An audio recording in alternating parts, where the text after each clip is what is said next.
موضوع الدرس في ترك الموالاة مع اليهود والنصارى سورة المائدة تفسير ابن كثير. الحمد لله رب العالمين والصلاة والسلام على أشرف الأنبياء وسيد المرسلين سيدنا محمد وعلى آله وصحابه أجمعين. اللهم صل على سيدنا محمد وعلى آل سيدنا محمد كما صليت على إبراهيم وعلى آل إبراهيم في العالمين إنك حميد مجيد. أعوذ بالله من الشيطان الرجيم. بسم الله الرحمن الرحيم.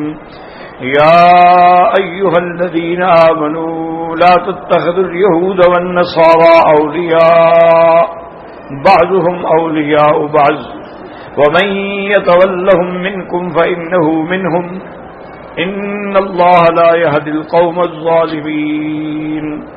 فطر الذين في قلوبهم مرض يصارعون فيهم يقولون نخشى أن تصيبنا دائرة فعسى الله أن يأتي بالفتح أو أمر من عنده فيصبحوا على ما أصروا في أنفسهم نادمين. ويقول الذين آمنوا وهؤلاء الذين أقسموا بالله جهد أيمانهم إنهم لمعكم حبطت أعمالهم فأصبحوا خاسرين. قال المؤلف والمفسر رحمه الله تعالى أدام النفع بعلومه وعلومكم في الدارين آمين. إلى أن قال قوله فطر الذين في قلوبهم مرض أي شك وريب ونفاق يسارعون فيهم أي يسارعون إلى موالاتهم وودتهم في الباطن والظاهر. اللہ تبارک و تعالی نے ارشاد فرمایا کہ میرے محبوب آپ دیکھیں ان لوگوں کو جن کے دلوں کے اندر مرض ہے یعنی شک ہے، جن کے دلوں کے اندر نفاق ہے، وہ کوشش کرتے ہیں کہ ان کے ساتھ اپنے تعلقات محبت مودت جو ہے ظاہری باطنی قائم رکھیں. یقولون نخشى ان تصيبنا دائرة يتأولون في مودتهم وموالاتهم انهم يخشون ان يقع امر من ظفر الكافرين بالمسلمين فتكون لهم ایاد عند اليهود والنصارى فينفعهم ذلك. اور یہ کہتے ہیں کہ ہم ڈرتے ہیں، تعویل یہ کرتے ہیں کہ یہودیوں کے ساتھ تعلق کی وجہ جو ہے وہ یہ ہے کہ ہم ڈرتے ہیں ایسا نہ ہو کہ کافر اور فتح ہو جائے مسلمانوں کے خلاف، اور پھر اس کے بعد اگر ہم ان کے ساتھ توقع رکھیں گے تعلق رکھیں گے تو وہ ہمیں نفع پہنچائیں گے. قال اللہ تعالی فعسى الله ان يأتي بالفتح قال صدی یعنی فتح مکہ وقال غیر یعنی القضاء والفصل. اللہ پاک نے فرمایا کہ قریب ہے کہ اللہ تبارک و تعالی مومنوں کو فتح عطا فرمائیں. بعض علماء نے فرمایا فتح سے مراد فتح مکہ ہے، اور بعض علماء نے فرمایا کہ فتح کا معنی کھولنا ہے یعنی اللہ اپنے قضاء کے ساتھ فیصلہ کر دیں. او امر من عنده یعنی ضرب الجزیۃ علی اليہود والنصارى، یا اللہ تبارک و تعالیٰ سے حکم کی طرف سے حکم آئے کہ ان کو اپنے تابع رکھو اور یہ جزیہ ادا کریں. فَيُصْبِحُوا عَلَى مَا أَصَرُّوا فِي أَنفُسِهِمْ یعنی الذین والوا اليہود والنصارى من المنافقین عَلَى مَا أَصَرُّوا فِي أَنفُسِهِمْ من الموالات نادمین عَلَى مَا كَانَ مِنْهُمْ مما لم يجدنهم شيئا ولا دفع عنهم معذورا بل كان عين المفسدة فإنهم فذهوا وذر الله أمرهم في الدنيا لعباد المؤمنين بعد أن كانوا مستورين لا يدرى كيف حالهم. اب اللہ تبارک و تعالی نے فرمایا کہ جب اللہ پاک فیصلہ کر دیں گے مسلمانوں کو غلبہ عطا دے دیں گے تو پھر ایسے حال ہوگا کہ ان کے اندر جو کچھ تھا وہ ظاہر ہو جائے گا کہ جو انہوں نے موالات رکھی تھی یہودیوں سے تعلق رکھا تھا اب اس پہ افسوس کریں گے کہ بھئی یہ تو اب ہمارا کچھ بھی نہیں فائدہ پہنچا سکتے، نہ ہم سے کسی مصیبت کو دور کر سکتے. فَإِنَّهُمْ فَضَحُوا بالکل شرمندہ ہو گئے. اظہر اللہ تعالی امرہم اللہ نے منافقین کے معاملے کو کھول دیا اپنے مومنوں پر، دنیا میں بھی کھول دیا، اور جو چھپایا ہوا تھا انہوں نے فلما انعقدت الاسباب الفاضیہ الحمدللہ یہدینا ویہدیکم اللہ فلما انعقدت الاسباب الفاضیہ لهم تبین امر لعباد اللہ المؤمنین، اب مومنوں پہ کھل گیا کہ یہ منافق ہیں، فتعجب منهم كيف كانوا يظهرون انهم من المؤمنین، اب مومن بھی حیران ہوں گے کہ دیکھو کیسے کہتے تھے کہ ہم ایمان والے، یہ تو اندر سے پکے کافر ہیں، ويعرفون على ذلك ويتأولون فإن كذبهم افتراهم، ولهذا قال تعالى يقول يا أيها الذين أقسموا بالله جهد أيمانهم إنهم لمعكم حبطت أعمالهم فأصبحوا خاسرين۔ تو اصل میں جو بات ہے وہ سمجھیں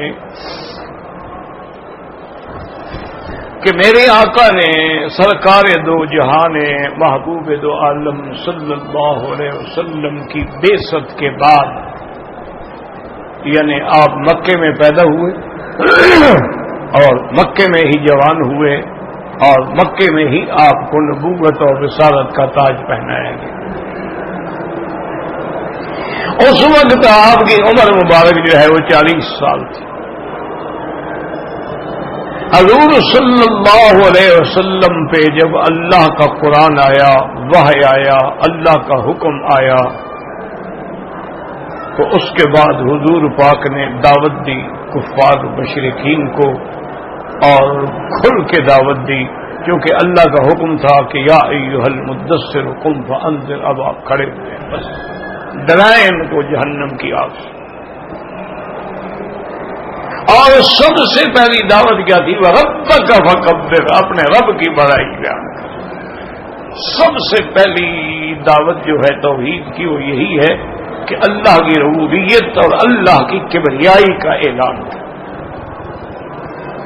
تو اس وقت حضور کے سامنے جو دشمن تھے، جو مخالف تھے، وہ مشرکین تھے، یاد رکھو،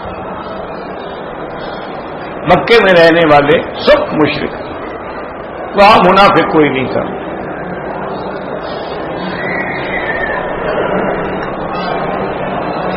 اور سارے کے سارے جو تھے وہ بتوں کی پوجا کرنے والے تھے، انہوں نے اللہ کے گھر میں بھی نعوذ باللہ خدا کے گھر کو مندر بنا دیا تھا، 360 بت بھرے ہوئے، کعبے کے اندر بھی، کعبے کے دروازے پہ بھی، زمزم پہ بھی، صفا پہ بھی، مروہ، ہر جگہ بت۔ اور ان کے بت جو تھے نا، ان کے نام تھے، حبل تھا، لات تھا، منات تھا، عزا تھا، اسی طرح اساف تھا، نائلہ، یہ سب ان کے بتوں کے نام تھے۔ اور یہ بات بھی یاد رکھیں کہ حضرت نوح علیہ السلام کے زمانے سے لے کر، کیونکہ سب سے پہلے رسول اللہ کے نبی نوح علیہ السلام اور آخری نبی اور رسول حضرت محمد مصطفیٰ، تو ابتدا میں بھی جو کفر ہے وہ بتوں کی عبادت سے شروع ہوا ہے۔ نوح علیہ السلام کے زمانے میں بھی جو کفر اور شرک کی ابتدا ہوئی وہ بتوں سے ہوئی، اور حضور کے زمانے میں بھی مکے کے اندر جو تھا وہ وہی بتوں والی بات ہے۔ اور یاد رکھیں کہ آج بھی اللہ نہ کرے ہم مسلمانوں میں بھی جو لوگ جہالت کی وجہ سے یا ضد کی وجہ سے، یہ بالکل بے عین ہی وہی کیفیت ہے جو کافر اور مشرک کی تھی۔ وہ بھی بتوں کا معنی یہ نہیں ہوتا کہ یاد رکھو کہ وہ لوگ پتھر پوجتے تھے یا سونا پوجتے تھے یا چاندی پوجتے تھے یا تانبا پوجتے تھے یا لکڑی پوجتے تھے، یہ تو باتیں ہیں نا۔ اگر پتھروں کو پوجنا ہوتا تو جبل ابی قبیس اتنا بڑا پہاڑ ہے، جبل عمر اتنا بڑا پہاڑ ہے، جبل نور اتنا بڑا پہاڑ ہے، جبل ثور ہے، جبل رحمت ہے، جبل ثبیر ہے، جبل ہندی ہے، جبل عمر ہے، اتنے بڑے بڑے پہاڑ، ان کو جا کے پوجتے نا۔ اور اگر انہوں نے سونے چاندی کی عبادت کرنی تھی تو سونے کا ڈھیر سامنے رکھ کے پوجتے، تانبے کا ڈھیر سامنے رکھ لیتے، چاندی کا ڈھیر سامنے رکھ لیتے۔ لکڑی کی عبادت کرنی تھی تو درختوں کی پوجا کرتے۔ یہ بات نہیں تھی اور نہ آج ہے. بات کو سمجھیں خدا کے لیے. اللہ کرے کہ تیرے دل میں اتر جائے میری بات. اصل وجہ کیا تھی؟ وجہ یہ تھی کہ ساری تفسیریں بھری ہوئی ہیں. آپ تفسیر ابن کثیر دیکھیں، تفسیر ابن جریر دیکھیں، تفسیر رازی دیکھیں، کشاف دیکھیں، بیضاوی دیکھیں، تفسیر مدارک دیکھیں، تفسیر زاد المسیر دیکھیں. یعنی ساری تفسیروں میں ایک ہی بات ہے کہ نوح علیہ السلام کے زمانے میں کچھ اللہ والے لوگ تھے، کانوا رجال صالحین، بڑے عابد، بڑے زاہد، بڑے اللہ والے، ساری زندگی عبادت میں گزارنے والے،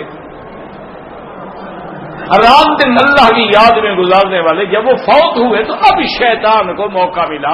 اس نے ان لوگوں کے دلوں میں ڈالا کہ یار یہ اللہ والے تو فوت ہو گئے. ایک گیا، پھر دوسرا گیا، پھر تیسرا گیا، پھر چوتھا گیا. تو اب ہم لوگ کیا کریں گے بعد میں؟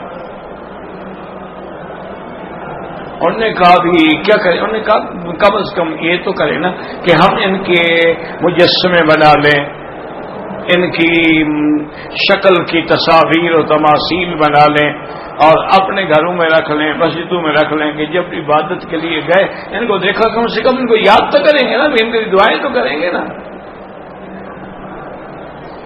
تو انہوں نے کہا بھی تمہاری بات تو بالکل ٹھیک، لیکن ہمیں تو نہیں آتا مجسمہ کیسے بنے گا، تصویر کیسے بنے گی، وہ تمثیل کیسے بنے گی.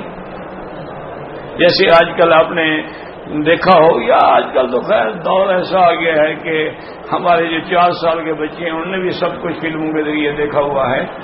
تو ایک لندن میں عجائب گھر ہے مادام تساؤ کہتے ہیں، جس میں تمام بڑے بڑے لوگ جو گزرے ہیں نا ان کے مجسمے بالکل اسٹیچو بنے ہوئے ہیں اور ایسے ہیں کہ سامنے سے کیا ہو گئے وہ بندہ کھڑا ہے. اتنے یعنی پرفیکٹ بنائے گئے. بہت سارے لوگ جا کے ان کے ساتھ کھڑے ہو کے تصویریں بناتے ہیں. حالانکہ کتنا بے وقوفی ہے کہ تم ایک ایسی آدمی کے ساتھ تصویر بنا رہے ہو جو 400 سال پہلے مر گیا، تو اس وقت تھے تم اس کے ساتھ جو کھڑے ہو. پاگل. جب عقل اللہ چھین لے، مسلمان دیکھا نہیں مینا کے اندر شیطان کے ساتھ کھڑے ہو کے فوٹو کھنچواتے ہیں. کیا ظاہر کرتے ہو کہ اس سے تعلق ہے، ہمارا دوستی ہے.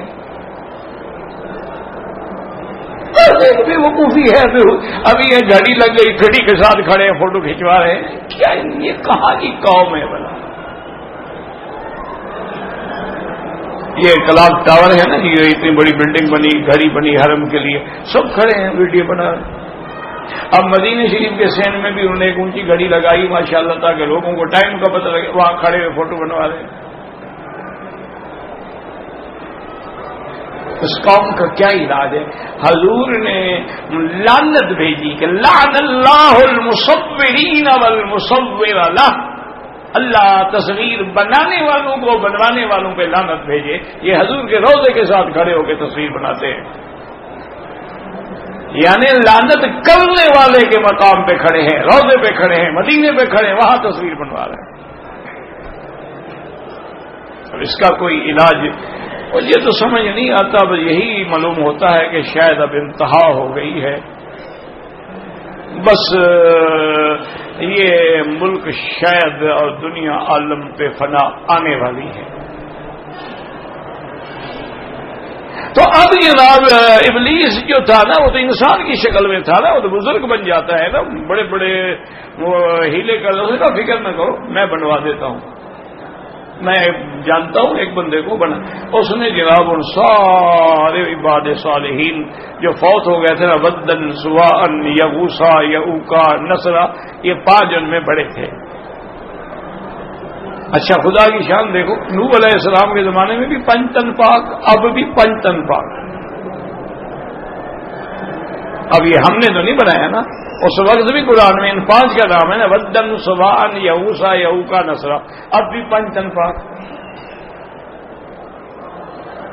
اچھا اب ایک تو 5 تن پاک عقیدہ ہے نا شیعہ کا کہ لی خمسۃ اطفی بہا کہ ہمارے پاس یہ 5 ہیں جن کے ذریعے ہم جہنم کی آگ کو بھی بجھا دیں گے. کون؟ المصطفیٰ والمرتضیٰ ابناہما والفاطمہ. کہ حضور صلی اللہ علیہ وسلم، حضرت علی مرتضیٰ 2، حسن حسین 4، بی بی فاطمہ 5.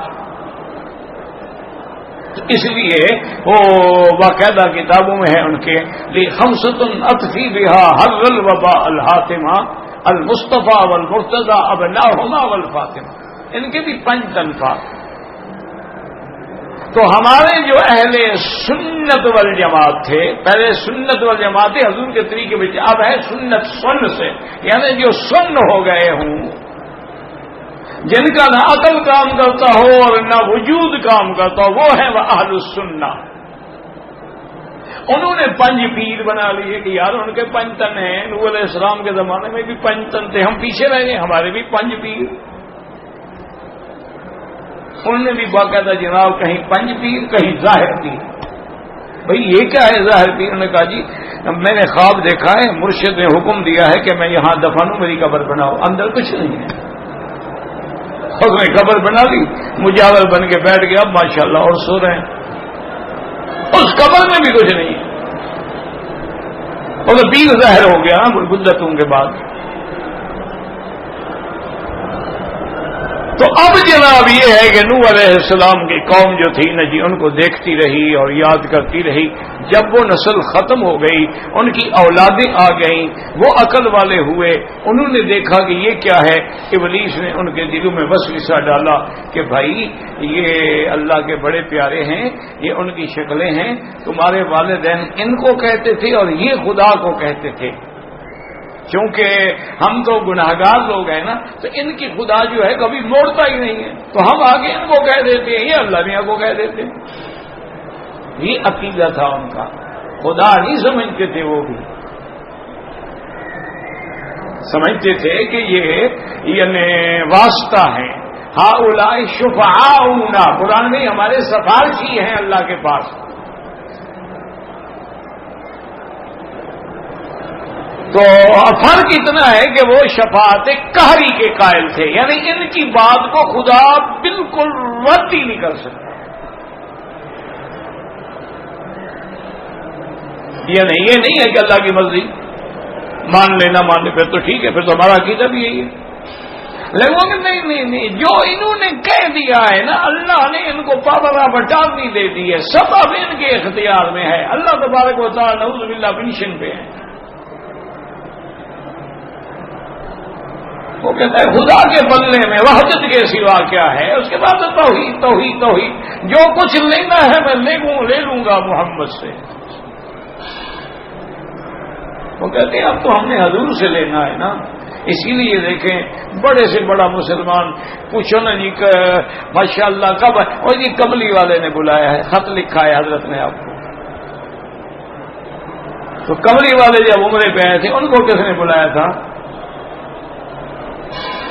کملی والے جب حج کرنے آئے تو ان کو کس نے بلایا؟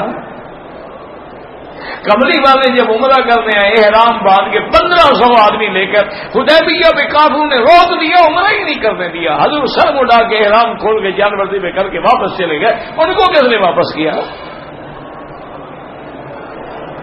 خدا کے لیے کوئی عقل کرو. کیوں اپنے عقائد کو برباد کر دیا ہے؟ ایمان سے کہیں آج بھی تم کعبہ شریف کا طواف بھی کرتے ہو اور ماشاءاللہ طواف الوداع میں الٹے پاؤں بھی چلتے ہو. کیا داتا صاحب کی مزار پہ یہ نہیں ہوتا؟ کیا پاک پٹن میں یہ نہیں ہوتا؟ مکہ مدینے میں تو کوئی بہشت کا دروازہ نہیں ہے، تمہارے ہاں تو بہشتی دروازے ہیں باقاعدہ. شمس تبریز کا معنی یہ کرتے ہیں کہ حضرت کے شیخ نے کہا تھا کہ روٹی پکاؤ تو آگ نہیں تھی، انہوں نے سورج پہ روٹی پکا لی. اس کو کہا کہ نیچے ہو جاؤ، نیچے ہو گیا، روٹی پکا لی. یہ بھی نہیں سوچتے بدبخت کہ یہ سورج جو ہے یہ 16 گنے تمہاری زمین سے بڑا ہے اور نیچے کیسے ہو گیا. اور اس کے اندر جو آتش ہے وہ تمہارے تقریباً 10,000 ہائیڈروجن بم سے بھی زیادہ آتش ہے. وہ کیسے نیچے ہو گیا؟ انا للہ و انا الیہ راجعون. بس کیا کہہ سکتے ہیں، بالکل وہی تصریف چلی آ رہی ہے، وہی بزرگوں کی عبادت ہے. وہی کہیں فرید الدین شکر گنج کی قبر پہ سجدہ ہے، کہیں حضرت علی حجویری کی قبر پہ سجدہ ہے، کہیں حضرت معین الدین اجمیری کی قبر پہ سجدہ ہے، کہیں حضرت عبد القادر جیلانی محبوب سبحانی کی قبر پہ سجدہ ہے. بالکل وہی منظر ہے جو نوح علیہ السلام کے زمانے میں تھا اور جو حضور کے زمانے میں تھا.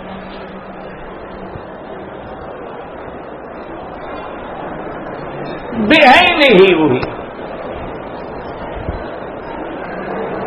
ہمارے بھی اپنا یا شیخ عبد القادر جیلانی شیخ اللہ، یا معین الدین اجمیری، یا معین الدین مدد کن تو پکارتے ہیں. اور بتائیں کافر کس کو پکارو؟ اسی طرح کرتے تھے. اولو حبل، آج حبل ہمارا خدا کا نام اونچا ہو گیا جب حضور کو جو احد میں شکست ہوئی نا، 70 صحابہ شہید ہو گئے تو ابو سفیان نے نعرہ لگایا زور سے کہ اولو حبل، آج ہمارا خدا حبل اونچا ہو گیا. حضور پاک نے حضرت عمر سے فرمایا کہ جواب دو اللہ عز و جل. ابو سفیان نے پھر دوسرا نعرہ لگایا لنا العزا ولا عزا لکم، عزا خدا ہمارے ساتھ ہے تمہارے ساتھ نہیں ہے، اس لیے تم شکست کھا گئے. حضرت نے فرمایا عمر جواب دو، تو حضرت عمر نے جواب دیا اللہ مولانا ولا مولا لکم، اللہ ہمارا ناصر ہے تمہارا نہیں ہے.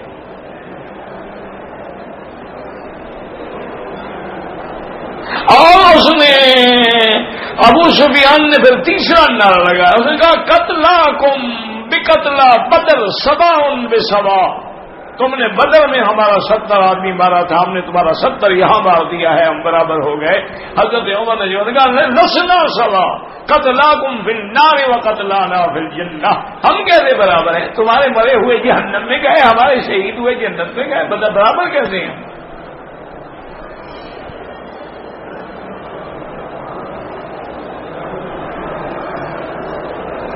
اور اس کے بعد حضرت عمر نے کہا کہ ابو سفیان موعدنا یوم بدر، اگلے سال پھر بدر میں اکٹھے ہوں گے، فکر نہ کرو.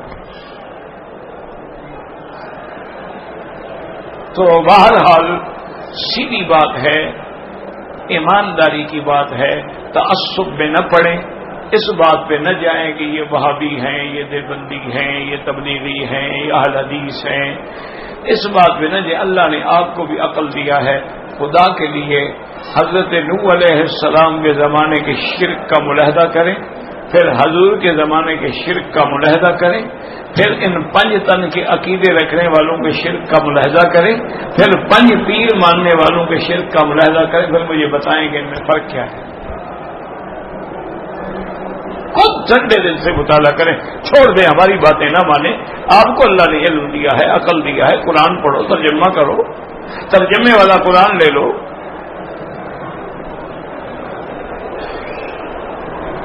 اس لیے اب حضور پاک کو جو مکے میں مقابلہ ہے وہ مشرکین سے ہے، اور حضور نے جب ان کا رد کیا ہے تو اسی پہ تو وہ بھڑک اٹھے نا. اجعل الآلہۃ الہا واحدا ان ھذا لشیء عجاب. وہ کہنے لگے یہ کیسی بات ہے کہ ہم سارے خداؤں کو چھوڑ کے صرف ایک خدا کو مانیں؟ عجیب بات ہے، سارے کام وہی ایک خدا کرتا ہے. انہوں نے کہا کیسی بات کرتے ہیں محمد مصطفیٰ صلی اللہ علیہ وسلم، نعوذ باللہ ثم نعوذ باللہ. اور ابھی رہنے کی جگہ نہیں ہے، ابھی آپ کے ساتھ مسلمان ہونے والوں کی تعداد جو ہے وہ 15-20 ہے، اور ان میں بھی اکثر غلام ہیں، غریب ہیں، صہیب ہے، خبیب ہے، آل یاسر ہیں، عمار ہے، بی بی سمیہ ہے، بلال ہے. اور اللہ کا نبی کہتا ہے کہ میرا دین پوری دنیا پہ چھا جائے گا. معلوم ہوتا ہے مجنون ہے، دیوانہ ہے.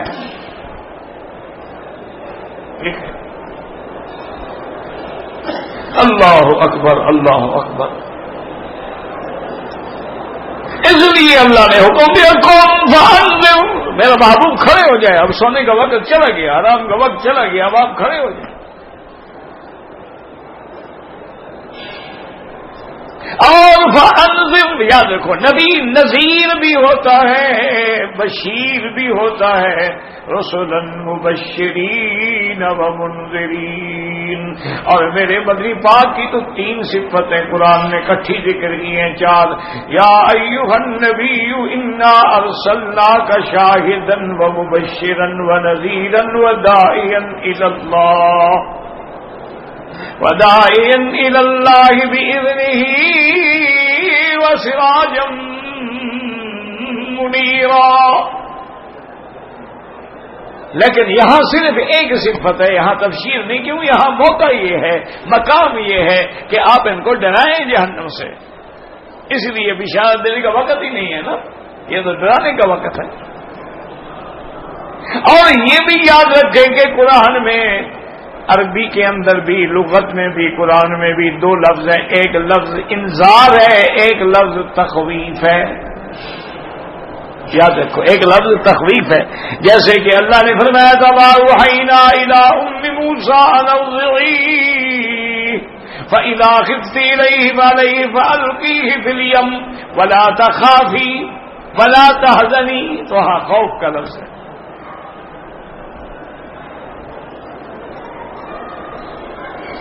تو لفظ خوف بھی ہے اور انذار بھی ہے. لا تخافا اننی معکما اسمع وارا. اللہ علیہ السلام مت ڈریں آپ. تو کیا خوف اور انذار میں فرق ہے؟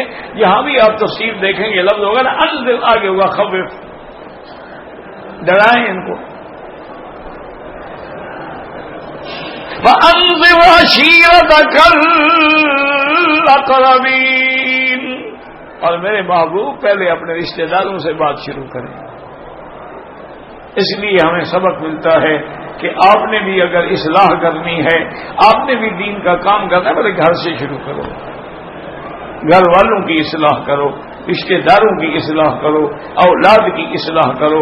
محلے والوں کی تو بعد میں کرو گے، سب سے پہلے اپنے نفس کی اصلاح کرو، اس کے بعد. کیونکہ اللہ نے پہلا حکم کیا دیا تھا؟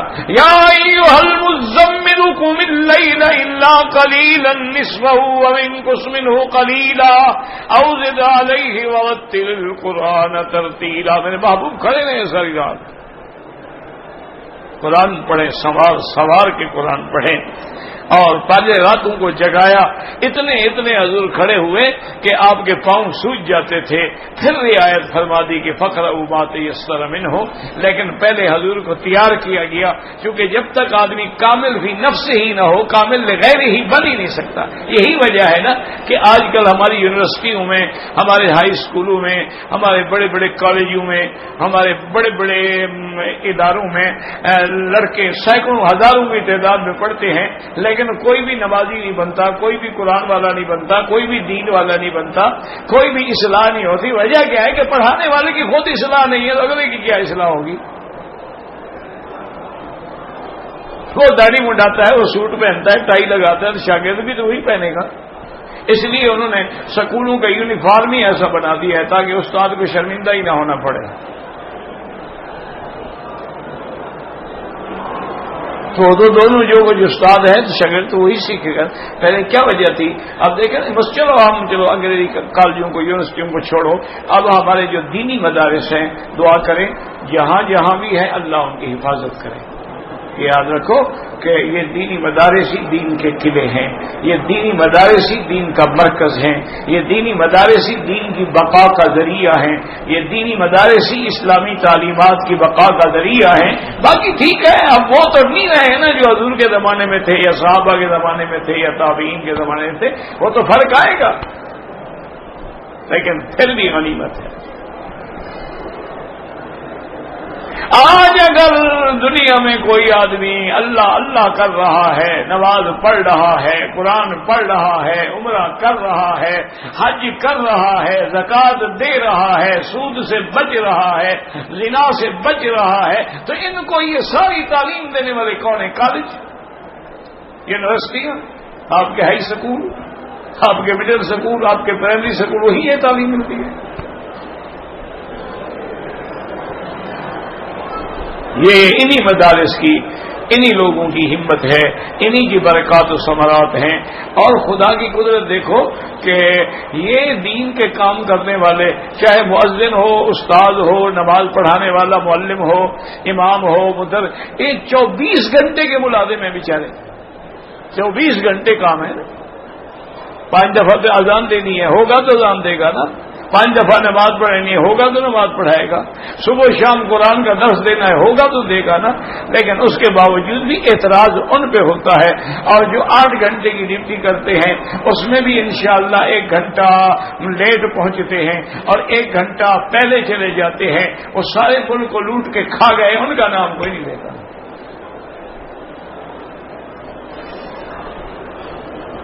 سیدھی بات کیا کرو، کھل کے بات کرو، کہتا ہوں وہی بات سمجھتا ہوں جسے حق۔ نہ ابلا مسجد ہوں نہ تہذیب کا فرزن، ایمان سے کہیں کہ ہمارے کسی دینی مدرسے نے آج تک کوئی صنعت کار بنایا، کوئی سود خار بنایا، کوئی بینکر بنایا، کوئی شراب کے ٹھیکے لینے والا بنایا، کوئی سود کے اڈے چلانے والا بنایا، یہ سب تیرے بنائے ہوئے ہیں حضرت، یہ سارے تم نے پیدا کیے ہیں ماشاءاللہ۔ یہ ایکٹر ہوں یا کریکٹر ہوں، یہ سب تم نے پیدا کیے ہیں، یہ ڈانسر ہوں یا سنگر ہوں، یہ سب تم نے پیدا کیے ہیں ماشاءاللہ۔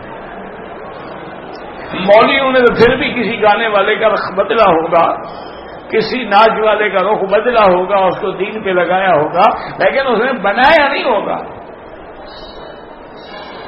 یہ سب تم نے پیدا کیے ہیں۔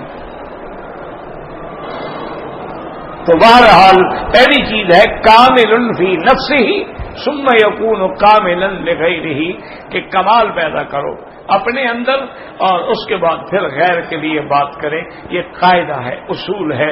اور اصلاح کرنی ہے تو علماء نے بھی، اولیاء اللہ نے بھی لکھا ہے کہ سورۃ المزمل پڑھ لو، اس میں جو ہدایات ہیں انہی پہ عمل کرتے جاؤ تو انشاءاللہ اللہ تبارک و تعالیٰ کا قرب، اللہ کا تقرب اور مقام ولایت حاصل ہو جائے۔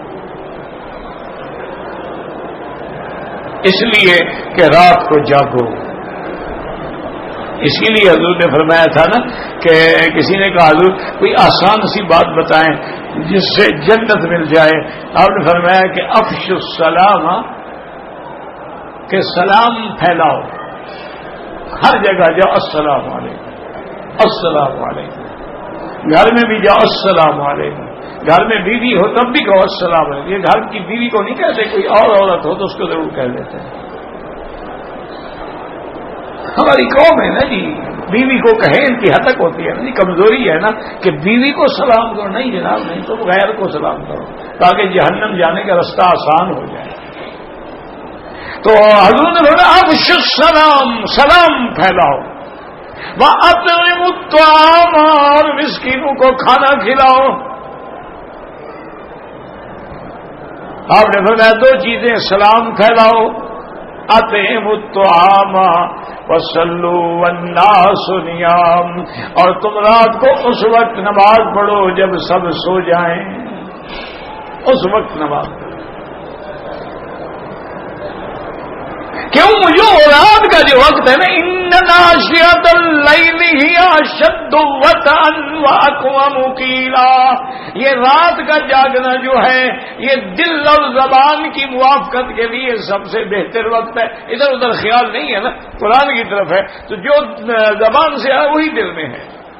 اور بعض علماء فرماتے ہیں کہ ان ناشئۃ اللیل ہی اشد وطئا، وہ کہتے ہیں وطأ کا معنی ہوتا ہے کچلنا، جیسے کہ حضور کی ایک دعا بھی ہے اللہم اشدد وطأتک علی مضر، اللہ قبیلہ مضر پہ اپنی سختی جو ہے زیادہ فرما دے، کچل دے ان کو۔ تو کہتے ہیں کہ رات کا جاگنا جو ہے نا یہ نفس کو کچل دیتا ہے، مار دیتا ہے، مٹا دیتا ہے، اس کے اندر تکبر اور غرور جو ہے وہ ختم ہو جاتا ہے۔ حضرت نے فرمایا ان پہ عمل کر لو، فادخلوا الجنۃ بسلام، پھر سلامتی کے ساتھ جنت میں داخل ہو جاؤ۔ اسی لیے اولیاء اللہ جو گزرے ہیں وہ اپنے مریدوں کو، اپنے شاگردوں کو، اپنے پاس آنے والوں کو جو ابتدائی تعلیم دیتے تھے نا وہ بھی یہی تعلیم، اور ان کی تعلیمات بھی قرآن و سنت سے دی ہوئی ہوتی ہیں، وہ گھر سے نہیں بناتے ہیں، وہ بھی یہی تعلیم دیتے تھے کہ بیٹا 4 چیزیں یاد کر لو، ان 4 پہ عمل کرو گے تو کام بن جائے گا۔ پہلی چیز تو یہ ہے کہ قلت الطعام، کھانا کم کرو۔ اگر تم ناشتے میں ماشاءاللہ 3 پراٹھے اور وہ بھی کئی طبقات والے، 7 سماوات انطباقہ والے، اور اس کے بعد جناب نہاری اور حلیم شریف اور نہاری شریف اور پتہ نہیں کیا کیا بلائیں، وہ پائے شریف اور سری شریف وہ کھاؤ گے تو پھر تہجد نہیں ہوگی۔ اس لیے وہ فرماتے تھے قلت الطعام، کھانا کم کر دو، وہ قلت المنام، اور سونا بھی کم کر دو، سوتے رہو گے تو فیل ہو جاؤ گے، جاگو۔ قلت الطعام وقلت المنام وقلت الکلام، اور زیادہ زبان نہ ہلایا کرو کہ ہر وقت بس لگے ہوئے ہو، پتہ نہیں کیا نکل گیا، کتنے جھوٹ نکل گئے، کتنی باتیں ہو گئی، کتنی کی غیبت ہو گئی، کسی کا گلہ ہو گیا، کسی کی برائی ہو گئی، قلت الکلام ہے، اور اس کے بعد میں قلت الاختلاط مع الانام، اور لوگوں کے ساتھ ملنا جلنا کم کر دو۔ یہی حدیث ہے، یہ بزرگ اپنی طرف سے نہیں کہتے ہیں، یاد رکھو۔ اولیاء اللہ جو ہیں، صوفیاء جو ہیں، اولیاء جو ہیں، علماء سب قرآن و سنت کے تابع ہیں۔ جو قرآن و سنت کے تابع نہیں وہ ولی بن ہی نہیں سکتا، وہ کیسے ولی ہو سکتا ہے؟ تو ان کو یہ وہ تعلیم دیتے تھے اپنے شاگردوں کو۔ تو قرآن حدیث میں بھی آتا ہے، ایک صحابی نے جب سنا حضور فرما رہے ہیں کہ ایک وقت آئے گا میری امت پر ایسے ایسے فتنے آئیں گے کاللیل المظلم، جیسی اندھیری رات ہوتی ہے، کیا مانا جیسے سوجیدہ کچھ نہیں نہ دے گا، نظر ہی کچھ نہیں آتا، ایسے فتنے۔ تو صحابی نے کہا حضور اگر وہ وقت آ جائے اور میں زندہ ہوں تو پھر کیا کروں؟ آپ نے فرمایا اغلق علیک بابک، اپنے گھر کا دروازہ بند کر دو، امسک لسانک، اپنی زبان کو بند کر دو، اکثر سیفک، تلوار کو توڑ ڈالو، اپنے آپ کو بس اللہ کے ساتھ جوڑ لو، پھر بچ جاؤ گے، ایمان بچ جائے گا، ورنہ بڑا مشکل۔ اسی لیے ہمیشہ یاد رکھیں کہ اب جب تم کامل ہو گئے تو اب حکم آ گیا میرے محبوب اب سونے کا وقت نہیں ہے، اٹھیں، قم فانذر۔ اور انذار کا کام کہاں سے شروع کروں؟ میرا اللہ فرمایا وانذر عشیرتک الاقربین، پہلے اپنے رشتہ داروں کو ڈراؤ جو جتنے قریب ہیں ان کو ڈراؤ، اس کے بعد تنذرہم القریٰ ومن حولہا، پھر مکے والوں کو اور مکے کے ارد گرد والوں کو ڈراؤ، اس کے بعد پھر پوری کائنات، پورا عالم، پورے انس و جن کو ڈرانے کا کام کریں۔ اس لیے حضور پاک اور میرا اللہ ان کو ڈرانے کے بعد پڑھانا کیا؟ ربک وکبر، اپنے رب کی بڑائی بیان کرو، العظمت وزاری والکبریاء ردائی، یاد رکھو کبریائی صرف میرے اللہ کو زیبا ہے، اور کون کبریائی؟ وَلَهُ الْكِبْرِيَاءُ فِي السَّمَاوَاتِ وَالْأَرْضِ، اسی لیے قرآن کہتے ہیں وَالْمُؤْمِنُ وَالْمُهَيْمِنُ الْعَزِيزُ الْجَبَّارُ الْمُتَكَبِّرُ سبحان اللہ عما یشرکون۔ تو کبریائی اسی کی بیان کرو۔ اسی لیے یاد رکھیں کہ اللہ نے یہ حکم ایسا دیا ہے کہ ہر نماز کی ابتدا میں اللہ اکبر، رکوع کی طرف جاؤ تو اللہ اکبر، اور اس کے بعد سجود کی طرف جاؤ تو اللہ اکبر، سجود سے اٹھو تو اللہ اکبر، ہر جگہ اللہ اکبر اللہ اکبر اللہ اکبر۔ اذان اذان کی ابتدا کرو تو اللہ اکبر، اور تکبیر کی ابتدا کرو تو اللہ اکبر، اور بچہ پیدا ہو تو کان میں اللہ اکبر، دوسرے کان میں بھی اللہ اکبر، ایک کان میں اذان ہوگی دوسرے میں اقامت ہوگی، حتیٰ کہ جانور ذبح کرو تو بسم اللہ اللہ اکبر، ہر جگہ اللہ کی کبریائی بیان کرو۔ جب ہم اللہ کی عظمت بیان کریں گے تو شرک خود بخود مٹ جائے گا۔ جب دل میں اللہ کی عظمت بیٹھ جائے گی، مومن کا ایمان ہو جائے گا کہ نفع نقصان کا مالک اللہ ہے، تقدیر خیر و شر کا مالک اللہ ہے، زمین و آسمان کا مالک اللہ ہے، تمام ملکوت کا مالک اللہ ہے، تمام مخلوق کا مالک اللہ ہے، پھر کسی اور کے آگے کیوں جھکے گا؟ دماغ خراب ہو گیا اس کا۔ اصل بات تو یہ ہے نا کہ دلوں میں اللہ کی عظمت ابھی بیٹھی ہی نہیں نا، اس لیے حضور نے فرمایا کہ افضل الذکر، سب سے افضل ذکر کیا ہے کہ لا الہ الا اللہ محمد الرسول اللہ۔ اور یاد رکھو یہ دنیا اس وقت تک قائم ہے حتی لم یقل فی الارض اللہ اللہ اللہ۔ حضور نے فرمایا جب تک زمین میں کوئی ایک بندہ بھی اللہ اللہ کہہ رہا ہے قیامت نہیں آئے گی۔ اور جب زمین میں کوئی اللہ کا نام لینے والا بھی نہیں رہے گا، کیونکہ قیامت جو ہے نا یقام علی شرار الخلق، سب برے بچ جائیں گے، اچھے تو چلے جائیں گے، حتیٰ کہ ایک ٹھنڈی ہوا چلے گی، جو زندہ ہے مومن ہے ایمان اور سب فوت ہو جائیں گے، باقی شرار الخلق بچیں گے، پھر قیامت آئے گی۔ اس لیے پہلا سبق کیا تھا کہ اللہ کی عظمت اور مشرکین کا رد۔ تو یاد رکھو کہ مکی زندگی میں حضور کا مقابلہ جو تھا مشرکین سے تھا، یہاں منافق شنافق کوئی نہیں تھا، یا مشرک تھے یا پھر مسلمان تھے۔ یہ جیسے آج کل ہمارے لوگ ہیں نا ماشاءاللہ، کعبہ شریف میں آتے ہیں ماشاءاللہ، حجر اسود کو بوسے دیتے ہیں، رکن یمانی کو بوسے دیتے ہیں، ملتزم پہ کھڑے ہو کے یا رب البیت العتیق تقریقہ بنا کے نعرے لگاتے ہیں، احرام باندھ کے لبیک اللہم لبیک کہتے ہیں، وہاں جا کے یاد آتا یاد آتا یاد آتا مدد فرما یا شہباز قلندر بچڑے تھا۔ یہ منافق ہیں، مسلمان نہیں ہیں۔ کس نے کہا ہے آپ کے مسلمان؟ یہ کیا ہے؟ مکی زندگی میں دو لوگ تھے، یا صدیق تھا یا پھر ابو جہل تھا۔ اسی لیے بزرگ کہتے ہیں کہ ایمان ہو تو صدیق کا ہو اور کفر ہو تو ابو جہل کا ہو، جس میں کوئی لچک نہیں ہے۔ چلو پھر جہنم کا سردار تو بنے گا نا، کہیں تو سرداری دکھاؤ نا۔ یہ جو ہے نا کہ آدھا بٹیر آدھا تیتر، یہ اللہ کو پسند نہیں ہے کہ آدمی کو مسلمان بھی ہے اور منافق بھی ہے، اللہ کو پسند نہیں۔ بگڑی ہوئی عقل سے حماقت اچھی اور دھوکے کی محبت سے عداوت اچھی۔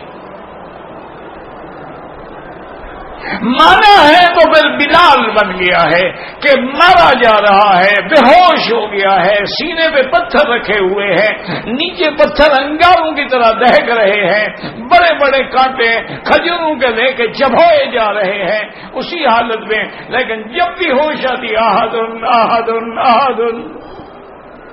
یہ ہے ایمان۔ یہ تھوڑا ہے کہ جہاں جو دیکھا اس کے آگے جھک گئے، ایمان نہیں ہوتا۔ اس لیے مکے میں پارٹیاں ہی دو تھیں، یا اصحاب الیمین یا اصحاب الشمال، یا مومن یا کافر۔ یعنی ابو جہل ہے، ابی لہب ہے، عتبہ عتیبہ ہے، ولید بن المغیرہ ہے، سب اتنے کٹے کافر تھے کہ ہر معجزہ دیکھ بھائی کہا کہ نہیں ہم نہیں مانتے۔ اس لیے پہلا مقابلہ مکی زندگی میں مشرکین سے ہوا ہے، اب یہود نصارہ کا یہ مدنی زندگی میں آئے ہیں۔ زندگی باقی تو بات انشاءاللہ باقی، واللہ اعلم۔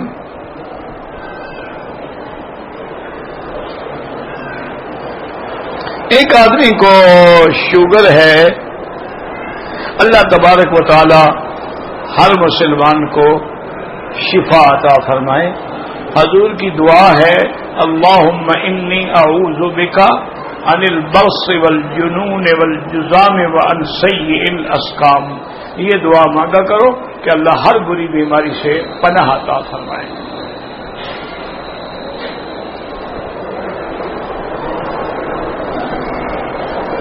امام مسجد جو ہے صلاتین پڑھ کے اذان دے، عید میلاد النبی کرے، ختم پڑھے، یہ معنی اہل بدعت میں سے ہے، تو اہل بدعت کے پیچھے نماز پڑھنا جائز نہیں ہے.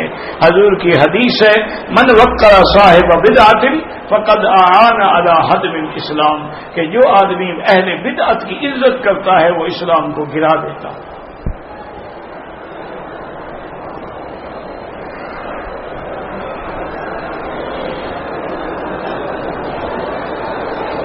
اگر کسی آدمی نے خواب دیکھا لیکن احتلام نہیں ہوا، پیشاب کے بعد منی کا قطرہ نکلا ہے، میرا بھائی بات یاد رکھو کہ الماء من الماء. اگر کوئی آدمی خواب دیکھتا ہے چاہے وہ عورت سے جماع بھی کر رہا ہے لیکن پانی کوئی نہیں ہے، منی کے اثرات کپڑوں پہ کوئی نہیں ہے، تو غسل نہیں ہے. اور اگر ایک آدمی نے خواب دیکھا ہے کچھ بھی یاد نہیں لیکن صبح اٹھا تو کپڑوں پہ سارا غلاظت لگی ہوئی ہے، تو اس کو غسل بھی کرنا ہوگا، وہ کپڑے بھی دھونے ہوں.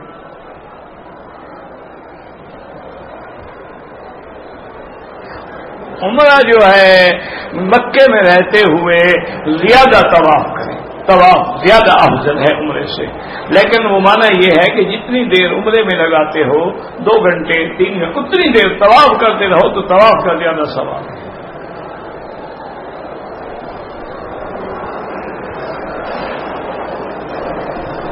کہتے جی وہ کندھا نکالنا جو ہے وہ اکثر جو روایات ہے یہ کہ 7 چکروں میں نکالے، بعض روایات میں ہے کہ 3 میں نکالے، لیکن زیادہ علماء اسی پر ہیں.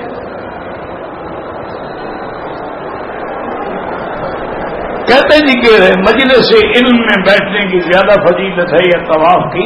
علم سیکھنا تو فرض ہے، طواف تو نفلی عبادت ہے اللہ کے بندے.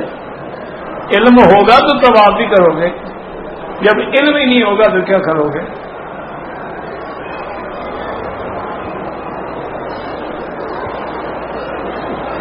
اگر کوئی آدمی طواف کرتے ہوئے سبز بتیوں کو کراس کر گیا، اشارہ نہیں کیا، کوئی بات نہیں، بس پہلی دفعہ یقینی ہو، ختم والا یقینی ہو، درمیان میں نہیں بھی کیا تو کوئی بات نہیں. طواف کے دوران میں نظر نیچے رکھیں، کیونکہ طواف جو ہے یہ نماز کے حکم میں ہے، تو لہذا جیسے نماز میں آدمی ادھر ادھر نہ دیکھے، اسی طرح نماز میں سینہ نہ پھرے کعبے سے، نماز میں پشت نہ ہو کعبے کی، تو اسی طرح طواف میں.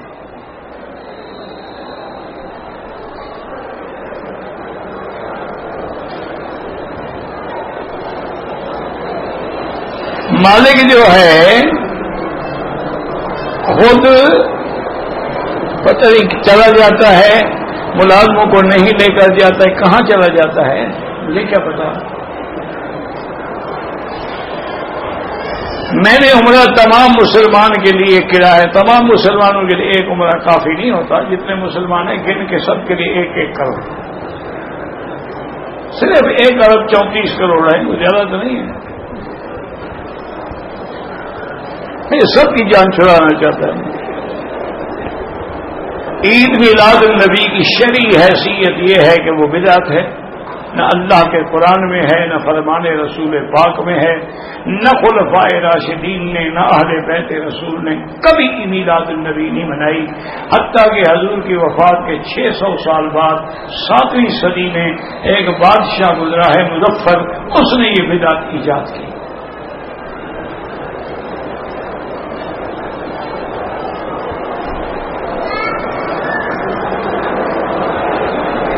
ایک آدمی نے مسجد ہے وہاں نماز پڑھائی، وہ امام تو نہیں تھا، کوئی عام آدمی تھا، لیکن اس نے پاؤں میں جوتے پہنے ہوئے تھے.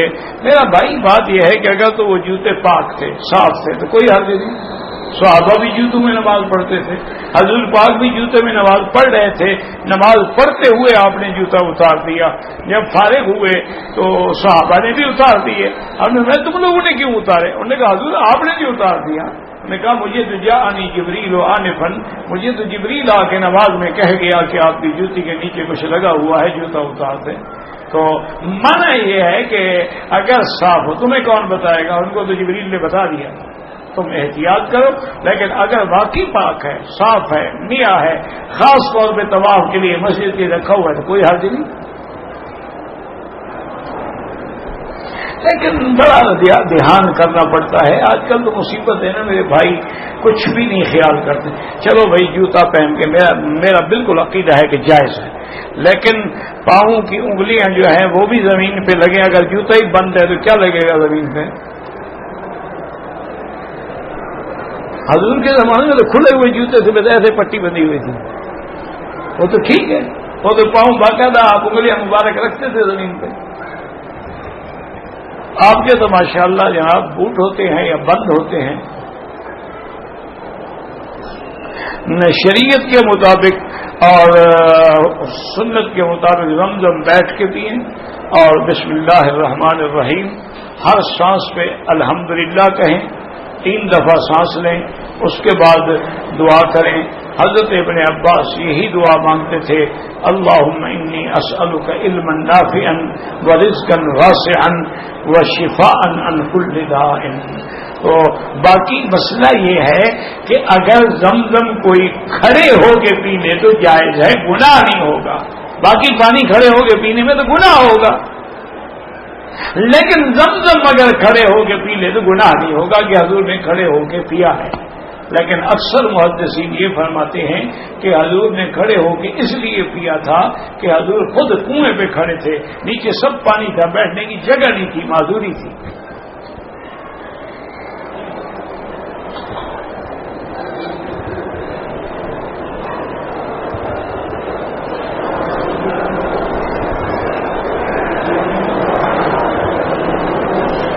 کہتے ہیں کہ نماز تو فرض ہوئی ہے معراج کی رات، تو اس سے پہلے حضور نماز پڑھتے تھے؟ بالکل پڑھتے تھے۔ یہ آپ کو کس نے کہا کہ نماز نہیں پڑھتے تھے؟ حتیٰ کہ سب سے پہلے تو تہجد فرض ہوئی ہے، اس وقت یہ 5 نمازیں فرض ہی نہیں ہوئی، تو تہجد نماز نہیں، وَبِاللَّيْلِ إِلَّا قَلِيلًا نِصْفَهُ أَوِ انقُصْ مِنْهُ قَلِيلًا۔ اور یہ تہجد والے حکم آنے سے بھی پہلے حضور نماز پڑھتے تھے، حضور غار حرا میں بھی نماز پڑھتے تھے۔ دین ابراہیم کا طریقہ جو ہے وہ باقی تھا۔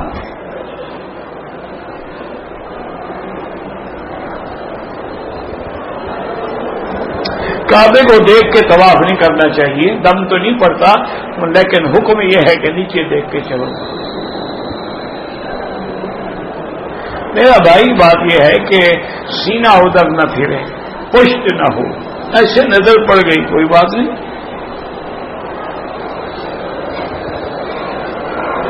میری بہنوں کے رشتے کے لیے بہنوں کو کہیں کہ وہ 3 دفعہ روزانہ سورۃ الرحمن پڑھ کے دعا مانگیں، انشاءاللہ بہت جلدی اللہ ان کو بہت اچھے سے اچھے رشتے عطا فرمائیں گے، کیونکہ حدیث میں آتا ہے کہ سورۃ الرحمن جو ہے یہ عرائس قرآن میں ہے، یعنی یہ قرآن کی دلہن ہے۔ تو اس کے پڑھنے سے آدمی کے اللہ کی نعمتوں میں سے اسی نیت سے پڑھے رشتے کے لیے 3 دفعہ روز، دن میں رات میں جب موقع ملے۔ اچھا اس کے ماں باپ بھی پڑھیں، اس کے بھائی بھی پڑھیں، تو انشاءاللہ کوئی 10-11 دن میں رشتہ ہو جائے گا۔ احرام کا کپڑا اگر سفید نہ ہو کوئی حرج نہیں، افضل ہے کہ سفید، باقی رنگا ہوا ہے، لنگی ہے، کوئی مسئلہ نہیں۔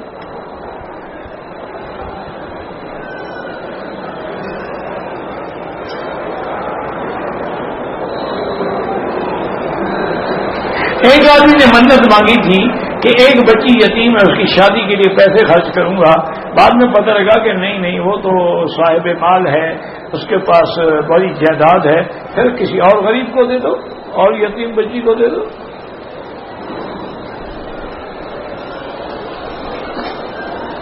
عورتیں نماز جنازہ پڑھ سکتی ہیں، کیوں نہیں پڑھ سکتی؟ عورتیں مر جائیں تو ہم ان کا جنازہ پڑھ سکتے ہیں، تو وہ ہمارا کیوں نہ پڑھیں؟ جھگڑا کیا ہے؟ اور مسئلہ نہیں سمجھتی نا قوم، کیا کرو؟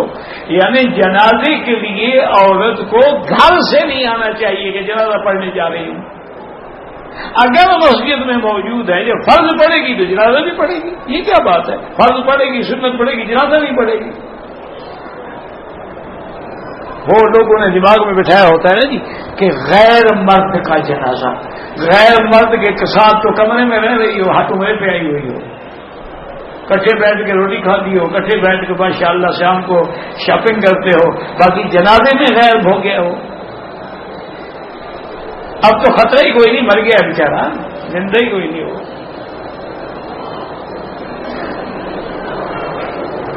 نماز جنازہ میں اگر احناف بھی ایک سلام پھیر دیں کوئی حرج نہیں، یہ تو مستحب معاملہ ہے، ان کے نزدیک افضل ہے کہ 2 سلام۔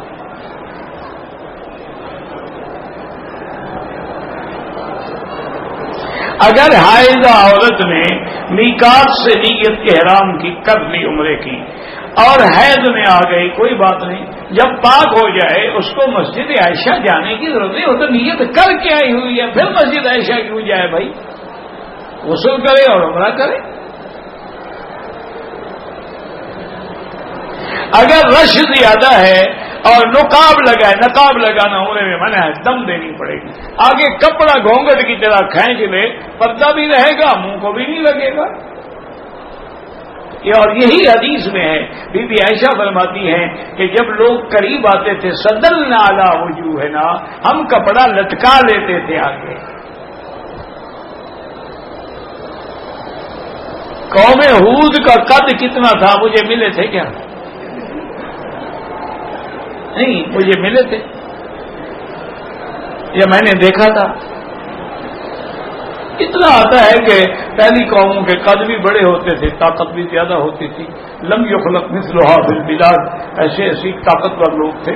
باقی اللہ عالم کا بھی کتنا تھا کتنا نہیں تھا، بہرحال لمبا تھا، کیونکہ قرآن کہتے ہیں اعجاز نخل خاویہ، ایسے پڑے تھے جیسے کھجوروں کے ٹنڈ پڑے ہوتے ہیں، تو بھلے لمبے تھے تو کھجوروں کی مثال دی گئی نا، کسی اور درخت کی مثال نہیں دی گئی۔ باقی کتنا تھا نہ مجھے ملے تھے، اگر ملتے تو میں پیمائش کر لیتا تمہارے لیے۔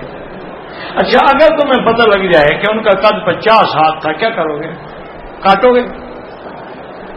بس تنگ کرنا ہے مولوی مکی کو، پوچھنا ہے، مفت کا مولوی ہے، پیسے تو لگتے نہیں۔ ٹھیک ہے جناب، جو مرضی ہے کرو۔ ایک عورت نے حالت احرام میں شوہر سے معیت اختیار کر لی، بعد میں جدہ جا کر دوبارہ احرام باندھا، جناب دم پڑ گیا، دم بھی ادا کریں، عمرہ بھی برباد ہو گیا، دونوں توبہ بھی کریں۔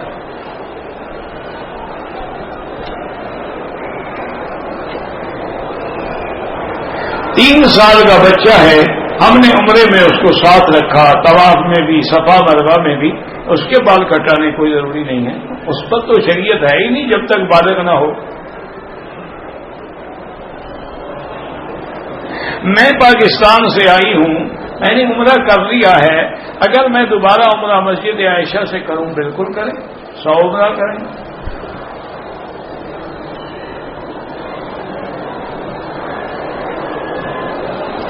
جو لوگ کہتے ہیں کہ ہمارے پاس سے سلام کہہ دو، میں نہیں سمجھ سکا کیا کہا ہے آپ نے؟ مکے میں رہتے ہوئے طواف زیادہ کرو۔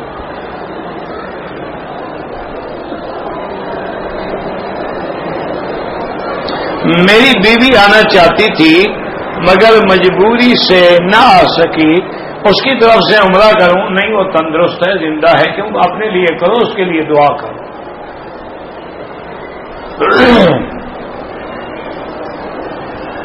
اگر میری بیوی میرے والدین کی چھوٹی چھوٹی باتوں پہ ہمیشہ کے لیے لڑائی جھگڑے کر کے یہ سمجھے کہ وہ اسلام اور دین کے لحاظ سے حق پہ ہے، تو اسلام اور دین کے لحاظ سے حق پہ بھی ہو تو جھگڑے کرنے کا تو حکم نہیں ہے، جھگڑے کرنے کا حکم تو کافروں کے ساتھ بھی نہیں ہے۔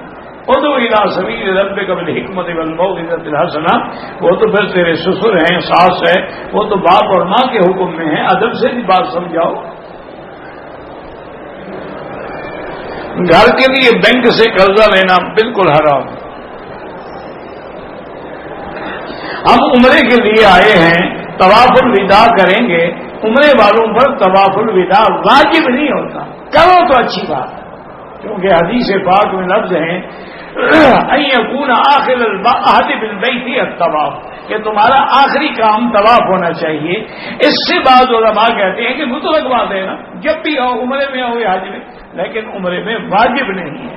اگر نہیں کرو گے تو دم نہیں پڑے گی، حج میں اگر چھوڑو گے تو دم پڑ جائے گی. ایک طواف میں کتنے لوگوں کے نام لے سکتے ہیں؟ طواف تو اپنے لیے کرو، دعا ساری اللہ کی مخلوق کے لیے کرو، مسلمانوں کے لیے.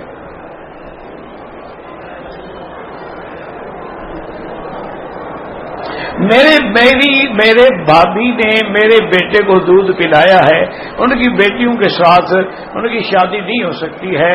ہاں بالکل، بات یہ ہے میرے بھائی کہ جس عورت کا دودھ پیا ہے تیرے بچے نے، جس نے دودھ پیا ہے، اس کی شادی اس کی بیٹیوں کے ساتھ نہیں ہو سکتی. جس نے دودھ نہیں پیا اس کا کیا تعلق ہے؟ ان کی ہو سکتی ہے. تمہارے 4 بیٹے، ایک نے دودھ پیا ہے تو اسی کی شادی نہیں ہوگی، اس کے لیے اس کی وہ بہنیں بن جائیں گی. اچھا، اسی طرح جو ہے آپ کی بیٹی کی شادی جو ہے ان کے اولاد ہو سکتی ہے، اس نے تو کوئی دودھ چود نہیں پیا نا. اولاد کے لیے سب سے بڑی دعا جو ہے وہ استغفار ہے کہ جتنا ہو سکے استغفار کرو. استغفر اللہ استغفر اللہ.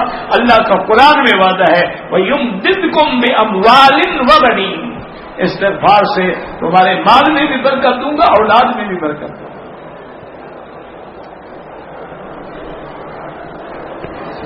پاکستان میں ایک بینک ہے میزان، اس میں ملازمت کرتا ہوں. بالکل ٹھیک ہے، کوئی منع نہیں، وہ تو بالکل ٹھیک بینک ہے.